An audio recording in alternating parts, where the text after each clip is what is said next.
Good day. This is Dimitri Lascaris coming to you from Kalamata, Greece for Reason to Resist on April 24th, 2025. When Donald Trump returned to the White House in January, he flamboyantly embarked upon an initiative to stop the fighting in Ukraine. In our coverage of Trump's efforts to end the Ukraine war, we were skeptical from the outset. And as we've explained many times on Reason to Resist, our skepticism was based on the foreign policy record of Trump's first administration. You are, after all, what your record says you are, and Donald Trump's record says that he is a warmonger. Nonetheless, when Trump's second administration began, we maintained an open mind. We did so because it was quite refreshing, after 4 years of reckless militarism by the Biden administration, to hear a U.S. president finally talk about peace and diplomacy, and also because it was vitally important that the Ukraine war be ended on terms that were sustainable. Indeed, there has never been a moment in my lifetime, I believe, when the threat of nuclear war was as elevated as it has been since NATO provoked this proxy war in Ukraine. In the early stages of Trump's second administration, there were some promising signs, such as direct dialogue between the Russian and U.S. governments, and the acknowledgement by Trump's new Secretary of State, Marco Rubio, that the age of multipolarity had arrived. But then things started to unravel. About 2 months into the second Trump administration, we came to a firm conclusion that the administration had no real interest in a durable peace in Ukraine. And not just in Ukraine, and not just in the Indo-Pacific region, and certainly not in West Asia. The reasons for which we came to that conclusion included the resumption of Israel's obliteration of Gaza, using bombs supplied by the Trump administration, Trump's illegal, barbaric, and ongoing attacks on Yemen, and Trump's brazen threats to bomb Iran. But it wasn't only in West Asia that Trump revealed his true colors. We also saw distinct signs of a neocon agenda in Trump's dealings with the Russian Federation. For all of its talk of peace in Ukraine, the Trump administration continued to arm Ukraine and to provide Ukraine's military with battlefield intelligence. It continued to do so despite the repeated proclamations of the Ukrainian autocrat Volodymyr Zelensky that he would make none of the concessions demanded by Russia as a condition of ending the war. Yesterday, Trump's so-called peace initiative in Ukraine suffered a major setback. Marco Rubio and Steve Witkoff, Trump's real estate golfing buddy turned globe-trotting diplomat, pulled out at the last minute from peace talks with Ukraine and European leaders that were scheduled to take place in London, England. The administration then sent J.D. Vance out to tell the press what the Trump administration wanted from the negotiations with Ukraine, Russia, and the Europeans. And here's what Mr. Vance had to say. We've issued a very explicit proposal to both the Russians and the Ukrainians, and it's time for them to either say yes or for the United States to walk away from this process. We've engaged in an extraordinary amount of diplomacy, of on-the-ground work. We've really tried to understand things from the perspective of both the Ukrainians and the Russians. What do Ukrainians care the most about? What do the Russians care the most about? And I think that we've put together a very fair proposal. We're going to see if the Europeans, the Russians, and the Ukrainians are ultimately able to get this thing over the finish line. Again, I feel pretty optimistic about it. I think everybody has been negotiating in good faith, but it's now time, I think, to take, if not the final step, one of the final steps, which is at a broad level, the party saying, we're going to stop the killing. We're going to freeze the territorial lines at some level close to where they are today. And we're going to actually put in place the kind of long-term diplomatic settlement that hopefully will lead to long-term peace. The Ukrainians and the Russians are both going to have to give up some of the territory they currently own. There's going to have to be some territorial swaps. So I wouldn't say the exact lines, but we want the killing to stop. And the only way to really stop the killing is for the armies to both put down their weapons, to freeze this thing, and to get on with the business of actually building a better Russia and a better Ukraine. We're certainly invested in that effort. We hope the Russians and the Ukrainians will meet us halfway. According to the Western corporate media, which remains irrationally committed to this proxy war, the reason for the rupture between the U.S. and its European allies was first Zelensky's refusal to recognize Russian sovereignty over Crimea, and second, the European refusal to lift any sanctions on the Russian Federation. Western media reported that these 2 points were key parts of a peace plan formulated by the Trump administration. But for those of us who follow Russia's statements carefully, that peace plan, as we understand it, was doomed to failure. The terms of that plan, even if all of them had been accepted by Ukraine and Western European governments, fell far short of Russia's core consistent demands. Russia, amongst other things, has stated repeatedly and over many months that it has no interest in freezing the conflict, as J.D. Vance urged them to do. Now, here to discuss all of this with me is John Helmer. John Helmer is the longest serving foreign correspondent in Russia and the only Western journalist to direct his own bureau, independent of national or commercial ties. Born and educated in Australia, then at Harvard University, John has also been a professor of political science, sociology, and journalism, and an advisor to governments, including those of Greece and Australia. He has also published several books on military and political topics. His latest book is titled Long Live Novichok, the British Poison Which Fooled the World. Thanks so much for coming back onto Reason to Resist, John. Thank you for having me, Dimitri. I'm happy to be back. So, John, let's start by talking about the Trump peace plan as we understand it, and which Zelensky and Western European powers appear to have rejected. What do you understand the core terms of that plan to have been? And in your opinion, was there a realistic prospect of Russia accepting them if U.S. allies had agreed to them? It's difficult to answer that question, Dimitri, because the London meeting that's just been cancelled, or was cancelled yesterday, followed up a series of meetings in Paris last Thursday, in which the Ukrainian delegation was led by Andrei Yermak, the alter ego of Mr. Zelensky in Kiev. And there were British, French, and German senior officials attending, plus the Americans. And the terms that have leaked out were apparently agreed. That is to say, the U.S. side, at that stage, Rubio and Witkoff, said that there had been agreement on the outlines of a deal. Now, Rubio then went to Le Bourget airport on his way out of France and said last Thursday pretty much what you've just shown Vance as having said at a New Delhi airport as his plane was leaving India. Rubio repeated 5 times in 5 minutes. I'm not a very smart guy, Rubio, but he was clear what the script was. Either the both sides agree to the terms we've laid out on the table, or we pack up and leave.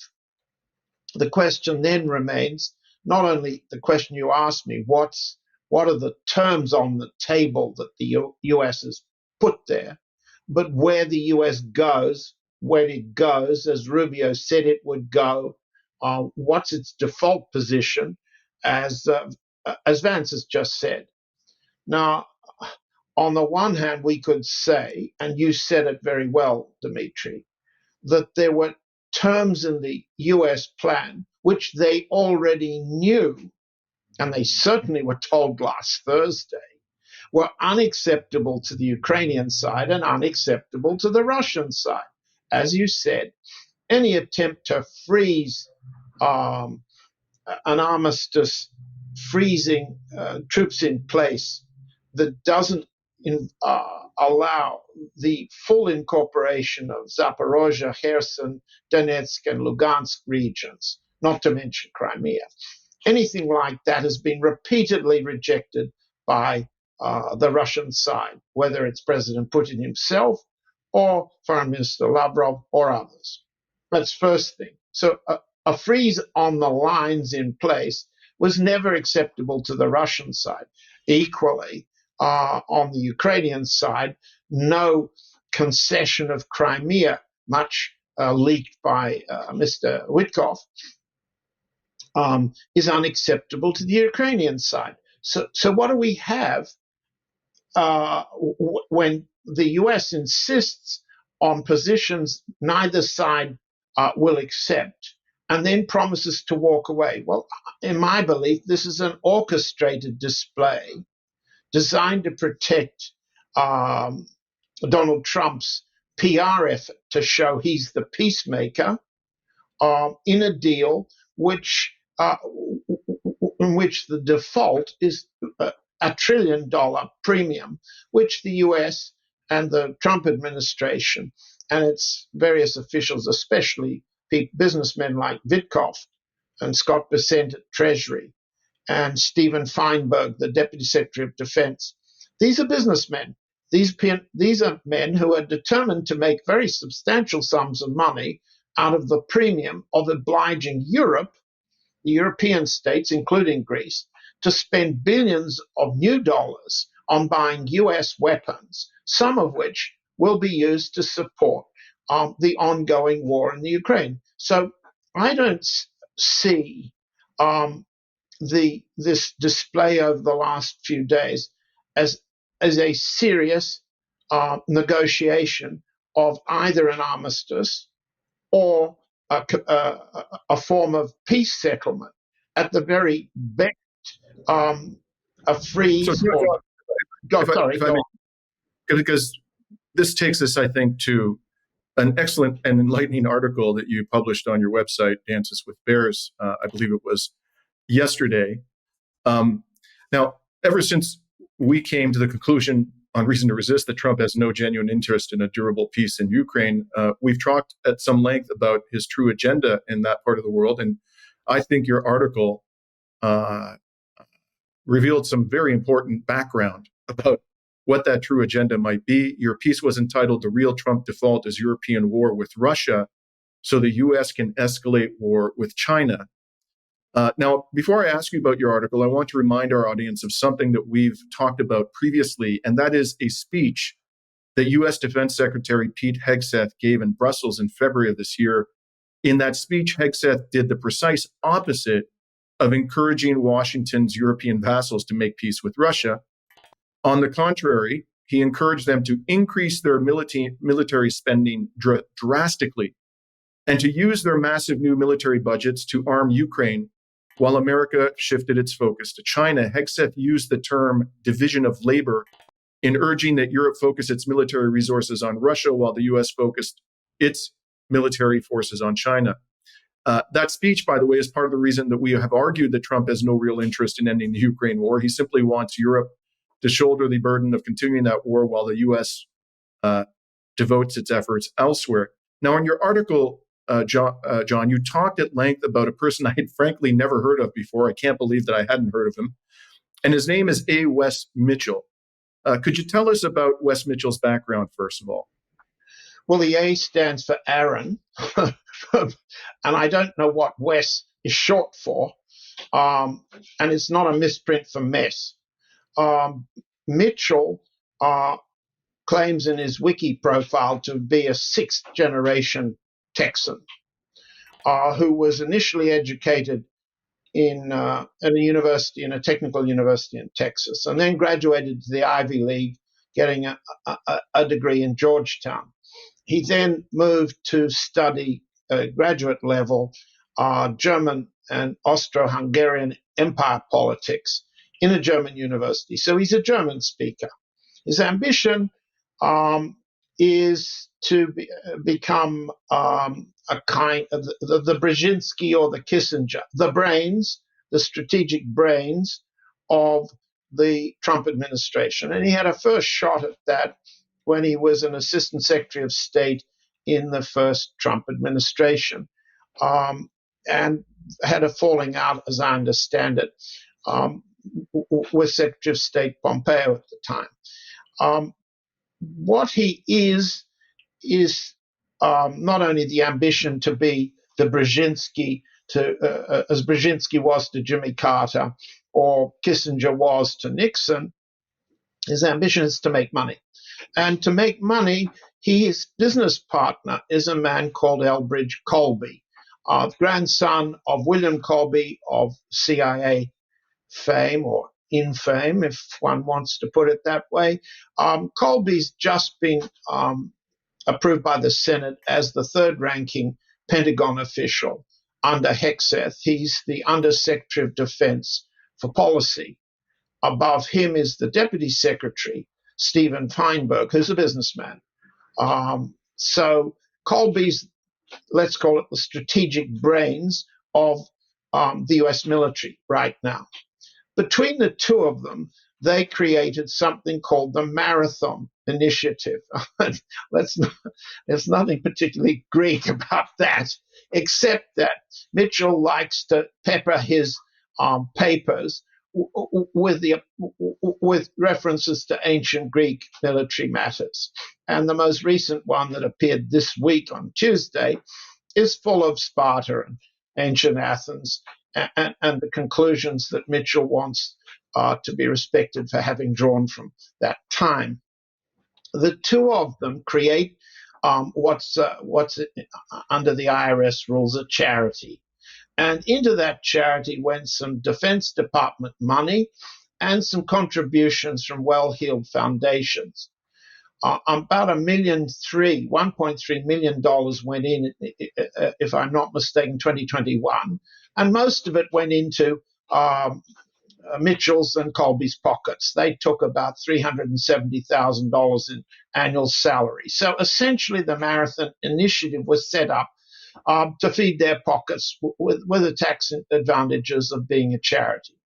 It's now something completely different, because Mitchell's writing papers that essentially appeals to a range of foreign states, particularly Germany in Europe, and Taiwan in Asia, Israel in the Middle East, and Japan, to join his theory of grand strategy, which is now being implemented. During the period 21 to 24, you can see that Mitchell's papers and Colby's positions fed the sloganeering that appeared in Trump's campaign. Boil the papers down. Those of our audience who still read instead of listen to podcasts, who want to see exactly what these guys are saying and understand the implications, can go to the Dances with Bears at the moment.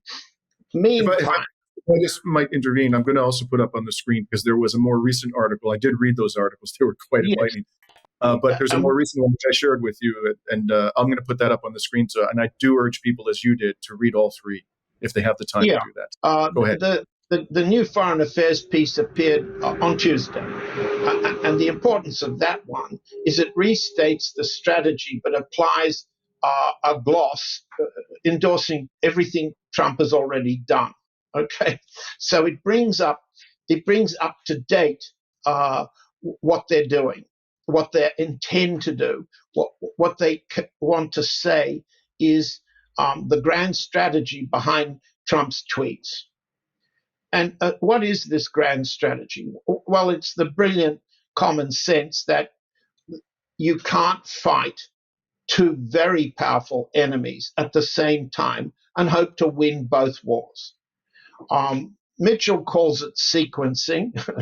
It's the clock. It's an admission, and that's, I suppose, unusual for an American imperialist like he is, that the United States is no longer strong enough and its enemies are too powerful, China and Russia, for the United States military to prevail in wars against both at the same time. Ergo, he proposes that a policy of blocking Russia in Europe and having the Europeans do the dirty work with the financial benefits that accrue to the US military suppliers. He's not saying don't fight, don't continue the war. He's not saying don't stop the war. He's in fact presents the view, and this is quite interesting, that he thinks that Russia is now being seriously weakened by the war in the Ukraine.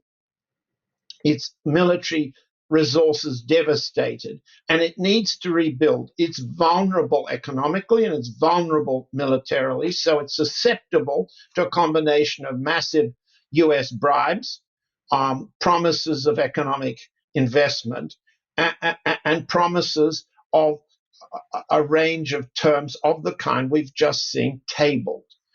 So on the one hand, the strategy is minimize US involvement and downplay US engagement in Europe, but can keep the war going. On the other hand, reorient US strategy and repoint US guns to China. And there his view is exactly what Trump's tariffs and sanctions are doing, which is to say, try to isolate and disconnect China from the entire trading world and begin to rearm all of US allies, from little ones like Australia to bigger ones like South Korea and even bigger ones like Japan, in the long-term plan to either fight a war against China or deter and destroy China's willingness to fight. Now, that's the strategy. It's not a strategy of coming to durable peace in Europe. On the contrary, it's not a strategy of US abandoning its empire or its protectorate of Europe. On the contrary, Europe's to pay more for the protection. It's a grand protection racket. That's what it is. But in all of the funds received, some of which will fall off the truck and end up in the pockets of Mitchell, Colby, and if you look at their advisory board, there's the son of the Indian foreign minister, there's a former German defense minister, there's Dennis Blair, the former Pacific Fleet commander in the United States Navy and a former director of national intelligence. There's a whole bunch of people that are worth looking at to understand that these are the conduits of future influence as this sequencing strategy plays out. We can come to the big problem if that this strategy of the clock presents, because in a minute, but let me just signal it. If the US wants to play this game, what does it mean to the general staff of the Russian intelligence services and the Kremlin on the one hand, and the Chinese general staff and intelligence services on the other? They look at it and say, hey, this guy is writing Trump's scripts. This guy and Colby have got other brains behind useful idiots like Rubio and Hegseth and Waltz. And these guys admit that now is not the time for the US to conduct these wars, but soon they will be. Well, what do you conclude from that reading of that clock? Answer: Russia's bound to say it's in our advantage to go now to maximize our gains on the battlefield while the US and the Europeans are weaker than they will be in 5 years' time. One. Two, the Chinese are bound to say, if this is what the Americans, the Japanese, the South Koreans, and the Little East, like Australia, intend to do, let's go now against Taiwan because they will be stronger then. So the strategy of the clock, presented as a brilliant Brzezinski to or Kissinger to Trump a strategy, is a boomerang. The clock's a boomerang.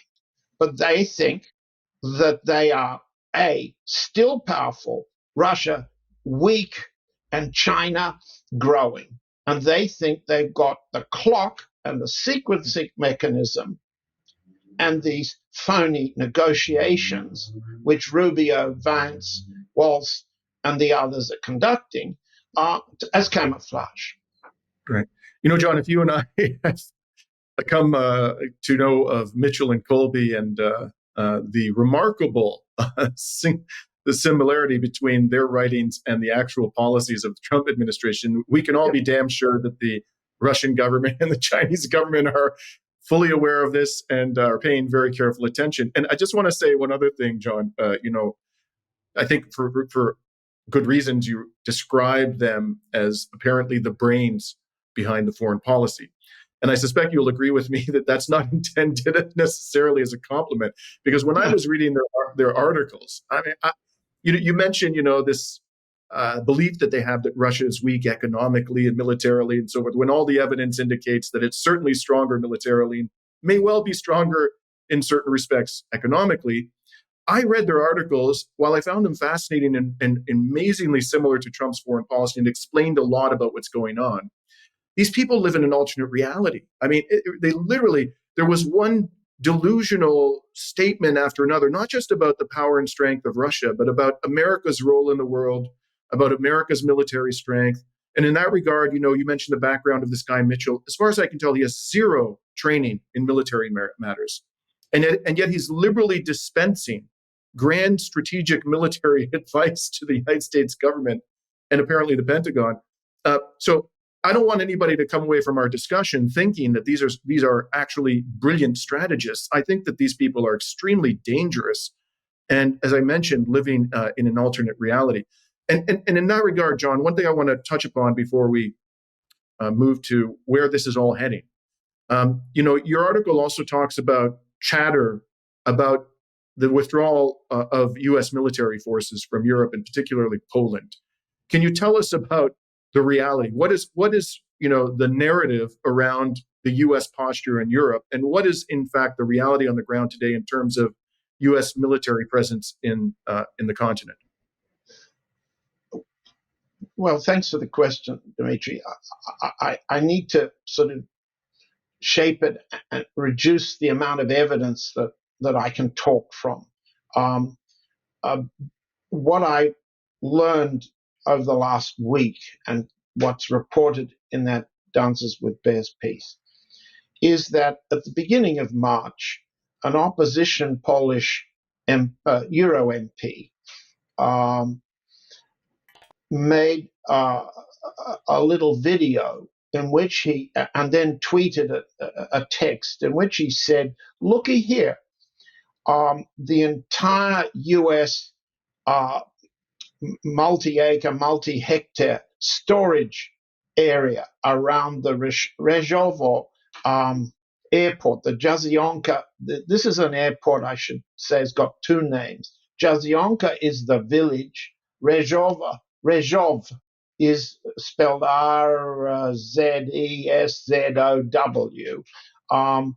is a southern Polish city, 100 kilometers to the west of the Ukrainian border. And it's been the transportation hub for the supply of men, material, command, and staffing of the war in the Ukraine.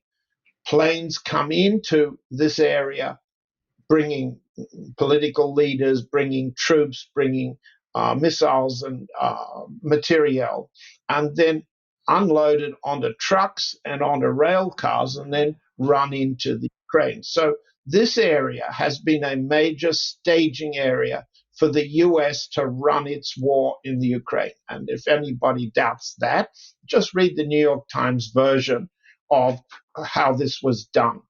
But that part of West Poland has been crucial. So when this guy says, look at this, what's happened is the Americans have lifted the entire concreting structures of this storage area and moved out.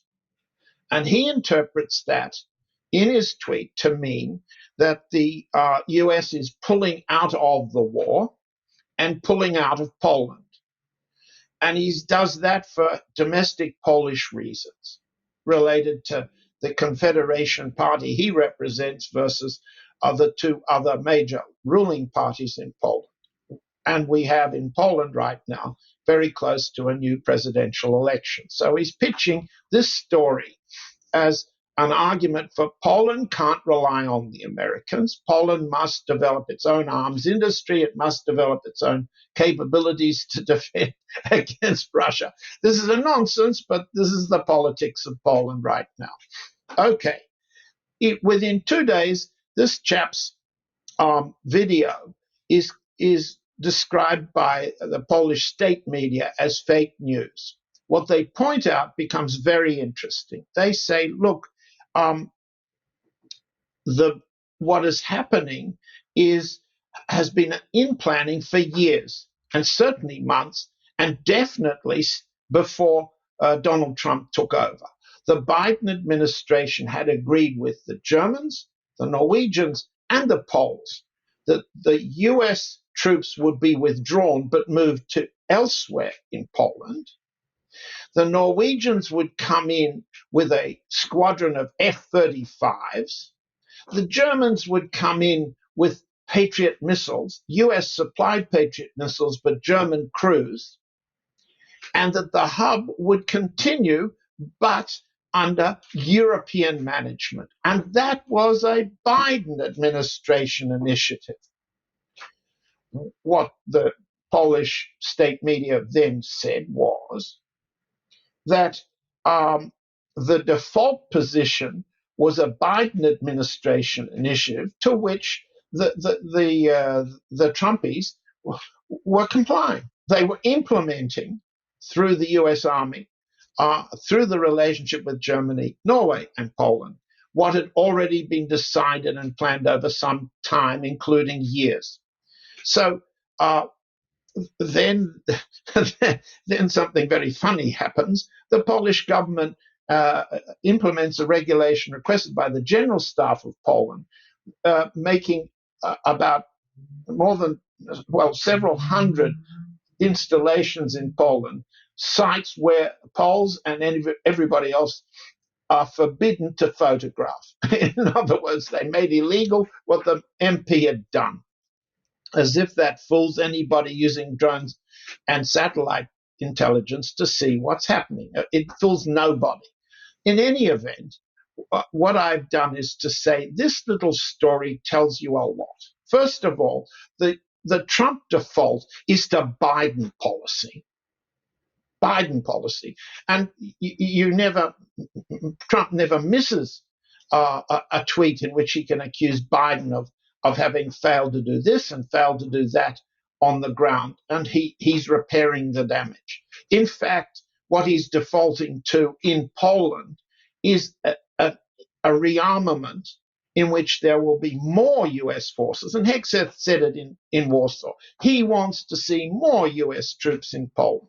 Second, this story shows how much more threatening to Russia Germany is becoming under the new acting and soon-to-be Chancellor Friedrich Merz.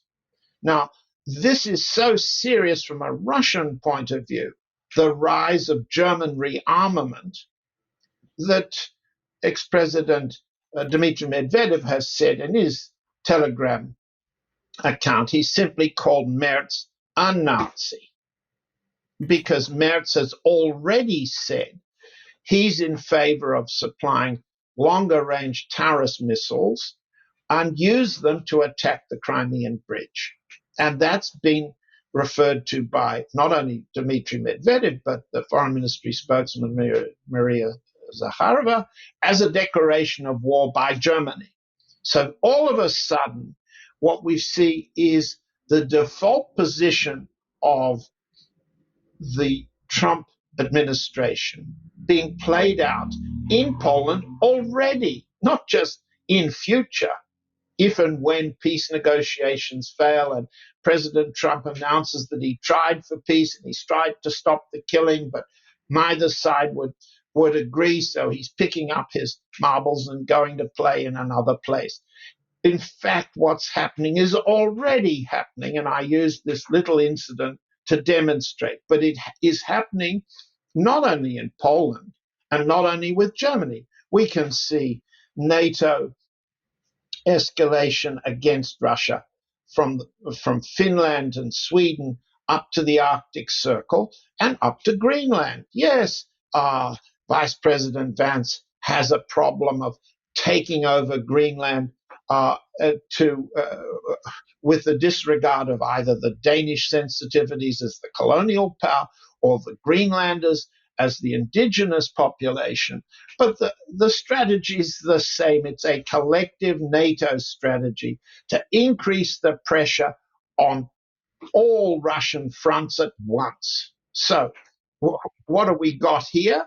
We've got evidence of the default position of the Trump administration is back to Biden administration warfighting tactics with one terrific, brilliant Trump idea: money. Trump has come up with the idea that he and his business friends, Witkoff, Lutnick, the Commerce Secretary, I mentioned him, Feinberg at the Pentagon, and Scott Bessent, not to mention Elon Musk and Peter Thiel, the oligarchs behind a lot of these people. They are going to make money off European budget increases in a way that the Biden administration hadn't thought of. It's going to cost less to fight the war in Europe, but enrich the Americans more. Mm-hmm. I'd like to switch to the subject of Iran, John. And I need to sort of share with you my perspective on what is going on there and how all of this relates to the Trump administration's posture with respect to the Ukraine war. I believe that, for a variety of reasons, that the Trump administration does not envision a direct pivot from Russia to China.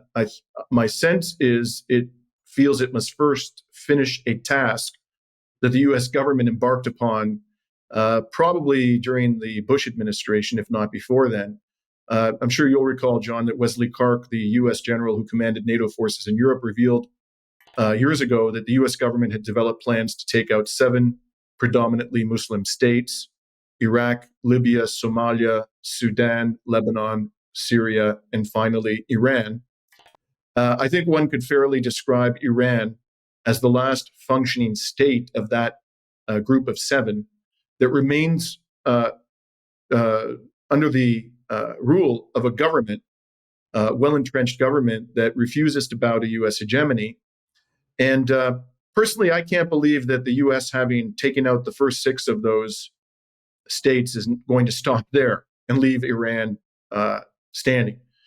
And in this context, an interesting op-ed appeared in Newsweek earlier this month, and the op-ed was authored by Yaakov Katz, the former editor of the Jerusalem Post. So he's obviously a person of some influence in U.S.-Israeli foreign policy circles, I would imagine. He begins his article by accusing Russia of arming Israel's enemies, not just Iran, but also Hezbollah. And then he writes, if and when a broader Ukraine ceasefire is formalized, he doesn't say peace, he says ceasefire, it must address Russian behavior in the Middle East. A sustainable peace in Europe should not enable Moscow to bankroll war against Israel. Any deal that eases sanctions or normalizes Russia's global standing should come with an end to weapons transfers to Iran and Syria and a cessation of military cooperation that enhances Iran's nuclear and missile programs. Such demands may be seen as peripheral by people focused on Ukraine, but for Israel, they are central. The country is engaged on 2 fronts, Gaza in the south, Lebanon in the north, with a third, more existential threat looming in the east. The impact of those Israeli officials' message appeared recently in the readout of a phone call between the U.S. President Donald Trump and Russian President Vladimir Putin. According to the White House, the 2 leaders discussed both Ukraine and the Middle East, agreeing in principle on the need to further prevent conflict and to ensure Iran can never threaten Israel's existence. Now, a number of factors which kind of influence my interpretation of all this, John. I mean, first of all, we know that U.S. weapon stocks have been heavily depleted by the wars Israel has waged and by the Ukraine war. We know that China has a voracious appetite for oil. It's an industrial powerhouse with a very large population, a very large economy. And much of the oil that China imports comes from West Asia, including from Iran. I believe it's the largest buyer of Saudi oil now, in addition to being the largest buyer of Iraqi oil and Iranian oil, facts of which I'm sure the U.S. government is acutely aware. And it seems to me that the U.S. government, given its overall agenda is likely to want to cement its domination of West Asia and effectively acquire the ability to constrain China's or limit China's access to the fossil fuel resources of the region. And of course, there's also the importance of West Asia to international trade routes. So I suspect that what's really in the mind of these people, and this is reflected in the belligerent rhetoric they're directing at Iran, is they want to finish the job that was set out for the U.S. foreign policy elite decades ago to destroy those 7 Muslim states, cement their control of the resources and trade routes of West Asia, and then move on to the decisive confrontation with China. Sorry for the long-winded sort of explanation, but I'm curious, what are your thoughts about all of this, John? No, you weren't long-winded. You were as precise as can be. I go further back than General Wesley Clark. I wrote the book The Jackal's Wedding with Claudia Wright, The Jackal's Wedding, American Power Arab Revolt. And that documents the history of America's attempts to, first of all, ease out of the Middle East, the British and the French, and replace them. And second, eliminate any Arab nationalist threat to the predominance of US influence in the Arab world. And that included putschs, assassinations, and the entire program of the destruction of the secular nationalist Arab states, starting with Nasser's Egypt, going on to Muammar Gaddafi's Libya. Syria was a target from 1947 on, and Saddam Hussein's Iraq followed. These stories are told in the book, but the book stops about in 1990, the history. Subsequently, as you say, the destruction of Lebanon, the destruction now of Syria as an Arab nationally sovereign Arab state, leaves these destructions leave only Iran as a major national sovereign power. Of course, in Yemen, the Houthis are putting up an extraordinarily capable military resistance, and that will continue. Iran, however, is a special case. And the reason I believe the United States will not go to war and will not allow Netanyahu to dictate the terms of an attack on Iran is that Iran is the best armed state left, much better armed than the Arab states have been, to inflict a level of damage on both incoming US aircraft or ships and Israeli aircraft and ships that is unacceptable to the Trump administration. The generational attempts by the United States can be described as imperial, and we shouldn't be shy about using the words empire, imperial, imperialist on a podcast. We should, however, understand that it's not simply a case of oil and gas, access to oil and gas, or denying one's enemies access to oil and gas in the region. At the beginning of the period of the Jackal's Wedding story, it was clear that the United States Air Force, Curtis LeMay was the chief of the U.S. Air Force at the time, saw that Middle East air bases in Saudi Arabia, in Libya, and other, including Greece, as necessary platforms to use U.S. nuclear force against the Soviet Union.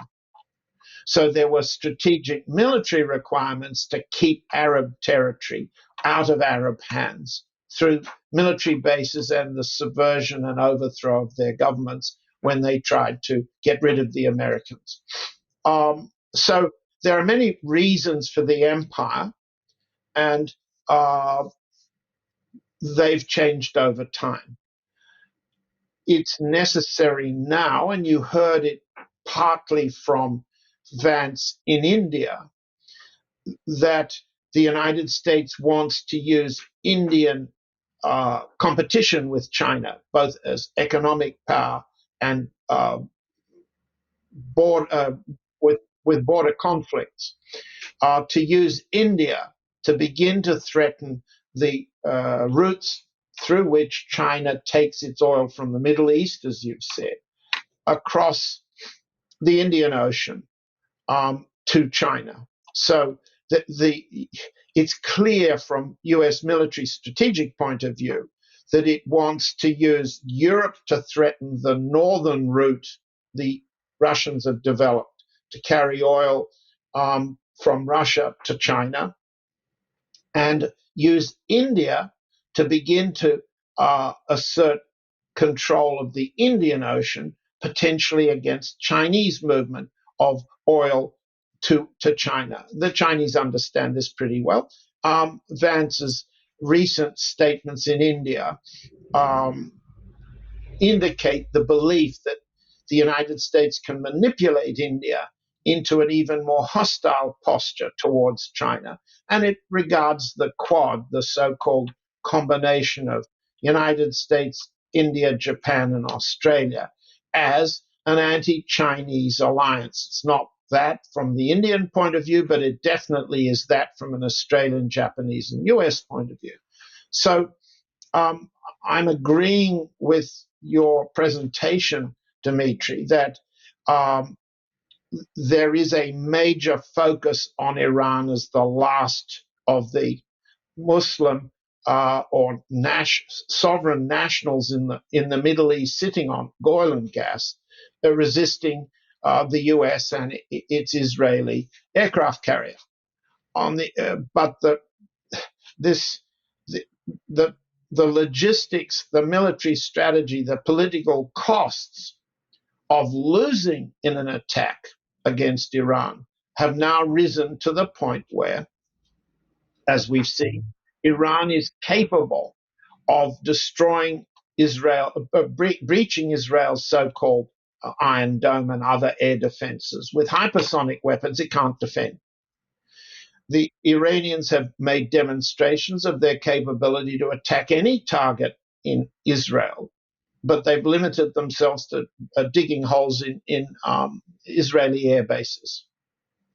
They have not attacked resources like electricity generation or gas platforms, but they could.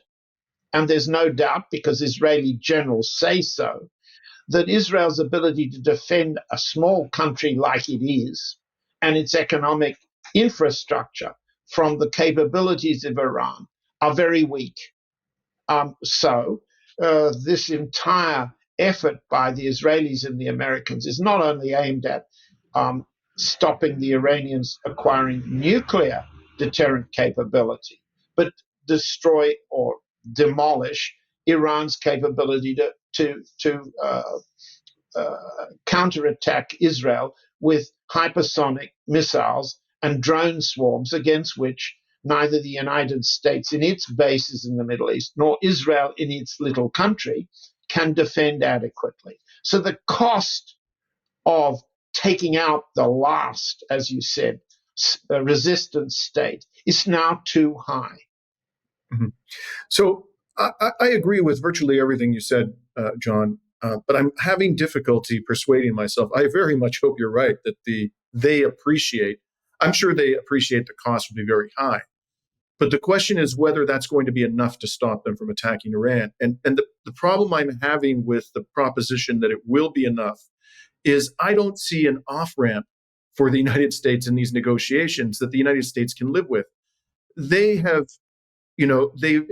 Trump has staked his, prestige on the idea in the region that the Obama-era nuclear deal with Iran was pathetically flawed, and he's going to come up with something much better.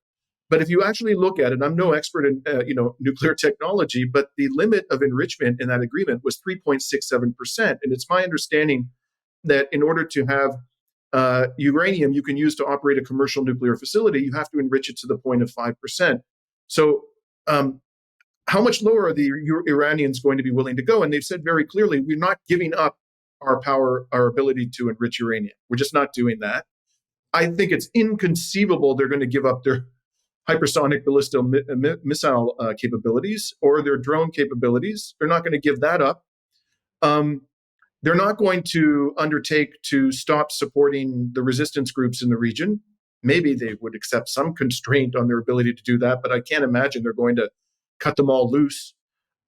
So how do you end up with a deal that the Trump administration, the Israelis, can live with, and that allows them to avoid war in Iran? That's the question that I'm not able to answer.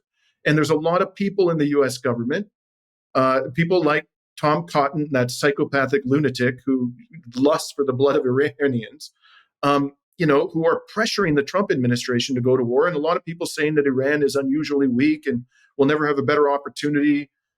Assad is gone, Hezbollah is greatly damaged, and so forth. Yemen is being pummeled. Will Trump actually be able to resist those pressure points? And will he be content with an agreement that isn't objectively a dramatic improvement on the JCPOA? I have serious doubts about that. I mean, I don't know. What's your thought about all of that? I have to agree with you, and I'm not sure I can add anything to what you've said, Dimitri. The pressure that the Jewish lobby and the Israel lobby apply inside the administration and from the outside, that there's never been a better moment to attack, is a serious inducement to attack. On the other hand, some of the infighting at the top of the Pentagon has resulting in the dismissal of 3 senior staff and the reassignment of a chief of staff of Hegseth, has been described partly as an argument over whether to go to war against Iran.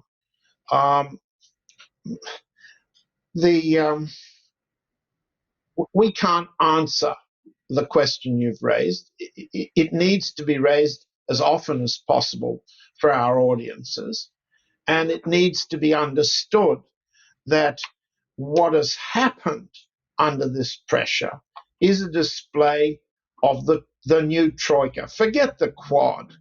The troika is China, Russia, and Iran.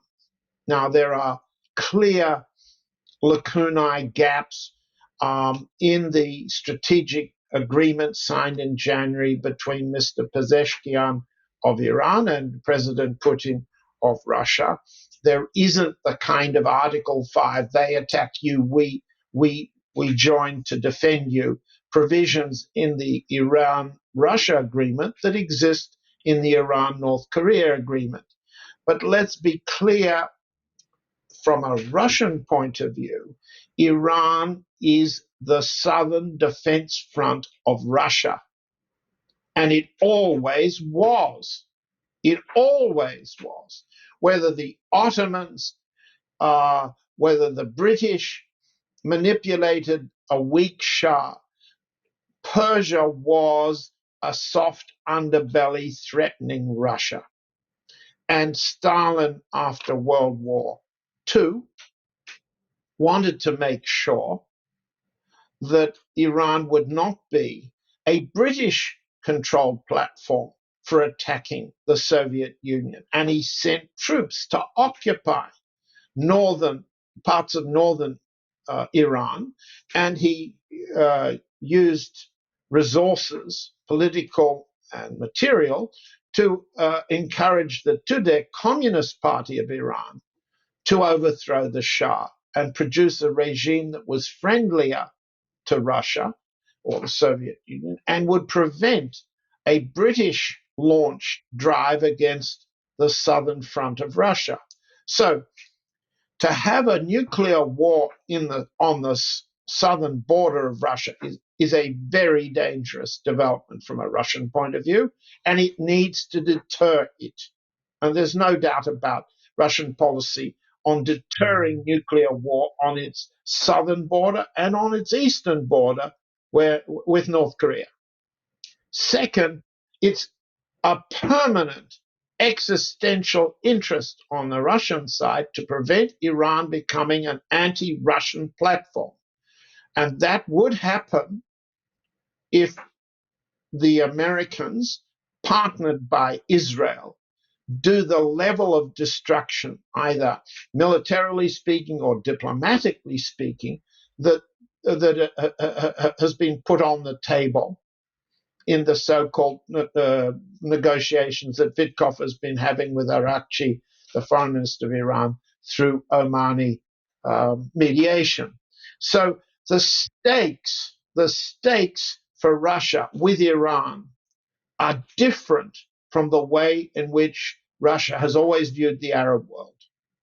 Much more serious and much more directly threatening. For that reason, and also for the Chinese reason we've discussed, we have the presentation that against the United States and Israel, there is now 2 rounds of the highest level of demonstration that Russia will assist Iran and China will assist Iran to defend itself from any serious attacker. Now, that's pretty new, and I would say, without wishful thinking here, it's deterring for Trump. But as you say, Dimitri, what if Vitkov can only get a renewal of the JCPOA with a higher level of nuclear enrichment in order to keep their reactors going? How do you tweet that as a success? You can't.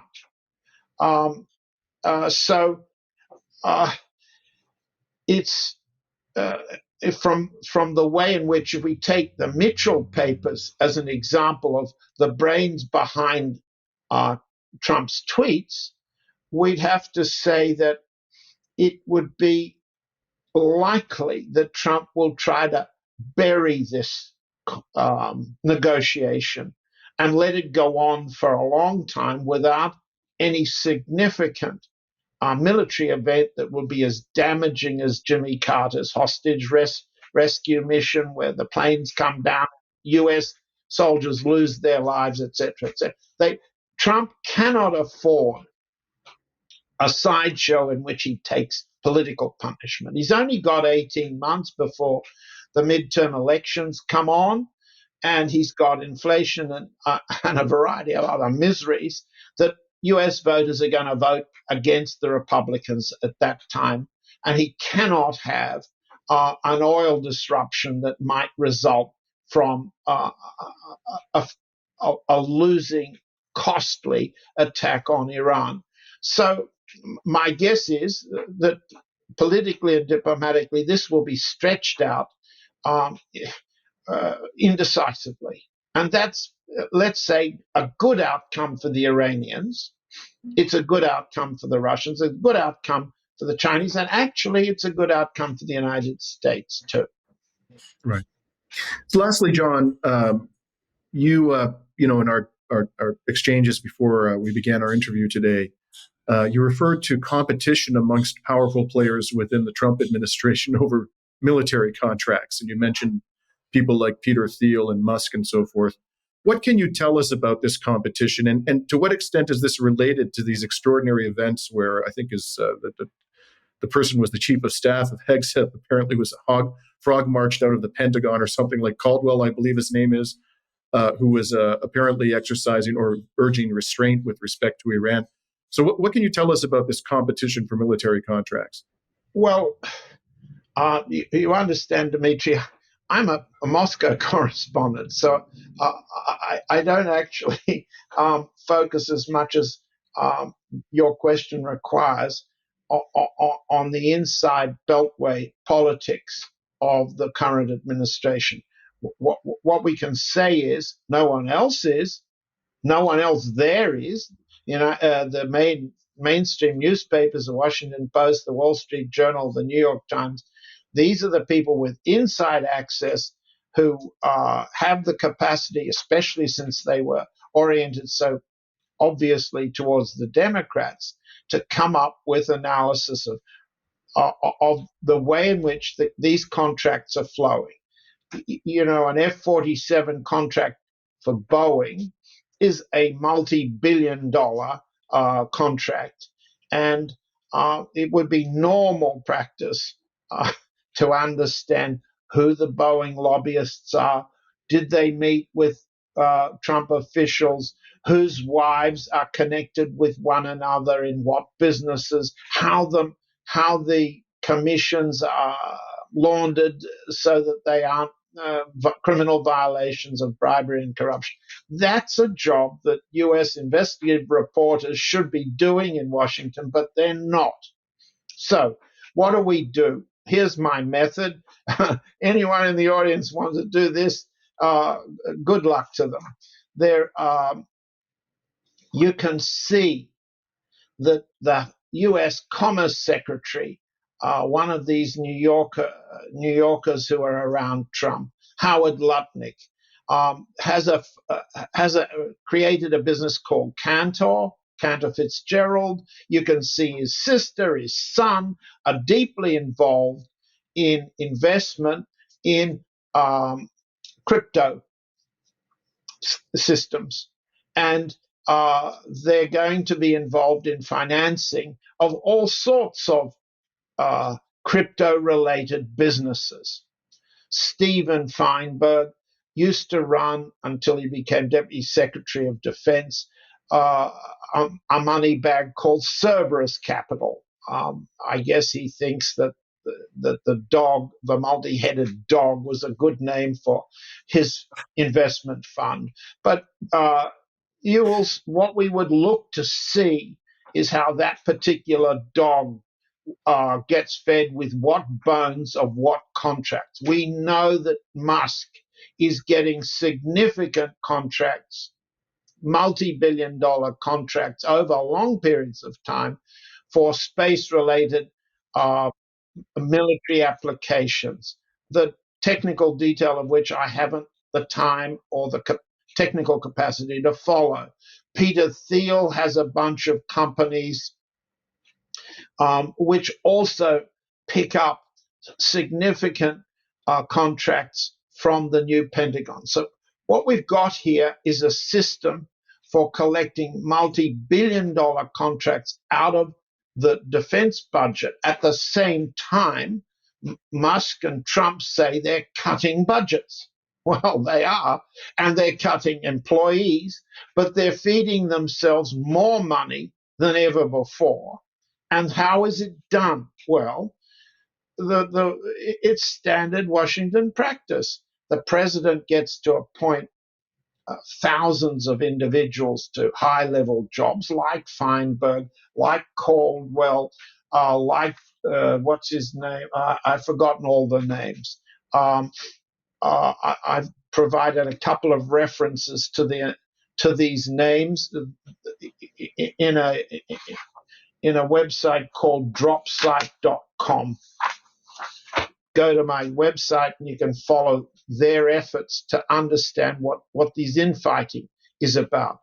What my interpretation is as follows. When very big bags of money, call them Musk, call them Thiel, call them Feinberg, call them Lutnick, call them Witkoff, when very big bags of money aim to make more money, including the Trump family, out of the defense budget, how is it actually executed? Well, they put their placemen in jobs to supervise. And so Caldwell and these other chaps who've started to fight each other and then escorted out of the Pentagon, these are placemen who represent money bag interests outside of the Pentagon in a process that is understood to generate vast rewards. There's nothing uniquely American about this. It happens in Moscow. Yevgeny Prigozhin of infamous fate okay, was one of the corrupt beneficiaries of much of this wartime contracting in Russia. And the same you'll see in Germany and in England and in France and so on. But right now, what we can see is much bigger sums are being divided up under the supervision of placemen who represent the interests of US oligarchs like Musk and Thiel, filtered through so-called negotiators like Witkoff, cabinet secretaries like Lutnick, and deputy secretaries like Feinberg. That's the way the system works. The rest is up to everybody listening to watch very carefully as DOD hands out its contracts, which they're legally obliged to publish, and which in the past the supervisory committees and subcommittees of Congress are required to observe and record and analyze and look for conflict of interest. Now, conflict of interest is a principle nobody in the Trump administration has ever heard of. Mm-hmm.